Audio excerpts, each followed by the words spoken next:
പലരുടെയും സ്വപ്നമാണ് സ്വന്തമായി ഒരു വീടും കുഞ്ഞുമായി സന്തോഷത്തോടെ ആ വീട്ടിൽ കഴിയുന്നതും. ആ സ്വപ്നമാണ് പ്രവീണും മൃദുലയും കൂടി ഇപ്പോൾ സാധ്യമാക്കിയിരിക്കുന്നത്. പ്രവീണും മൃദുലയും സ്വന്തമായി ഒരു വീട് വാങ്ങാനുള്ള പ്രധാന കാരണം വീട്ടിലുണ്ടായ ആ വഴക്ക് തന്നെയാണ്.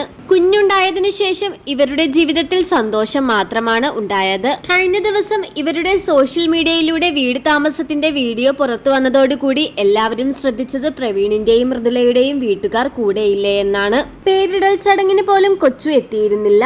എന്നാൽ വീട് താമസത്തിന് കൊച്ചു വന്നതിൽ എല്ലാവർക്കും നല്ല സന്തോഷമുണ്ട്. പാലുകാച്ചലിന് വന്നപ്പോൾ ഏറ്റവും മുൻപന്തിയിൽ നിന്നതും കൊച്ചുവാണ്. അച്ഛനും അമ്മയും ഒക്കെ കുഞ്ഞിനെ എടുത്ത് കൊഞ്ചിക്കുന്നത് വീഡിയോയിൽ കാണാം. അധികമാരും ഇവരെ വീഡിയോയിൽ പകർത്താതിരുന്നത് ഇവരെ വീഡിയോയിൽ കാണിക്കരുത് എന്ന് മുൻകൂട്ടി പറഞ്ഞത് കൊണ്ടാണെന്ന് വ്യക്തം. എങ്കിലും ആ ഒരു നിമിഷങ്ങൾ തന്നെ ധാരാളമായിരുന്നു. പ്രവീണിന് സ്വന്തമായി ഒരു വീട് വെക്കാൻ വേണ്ടി, അവൻ സ്വന്തമായി ജീവിക്കാനും പഠിക്കാനും വേണ്ടി അച്ഛനും അമ്മയും ചെയ്ത നാടകമാണോ എന്നുവരെ കമന്റുകൾ വന്നു.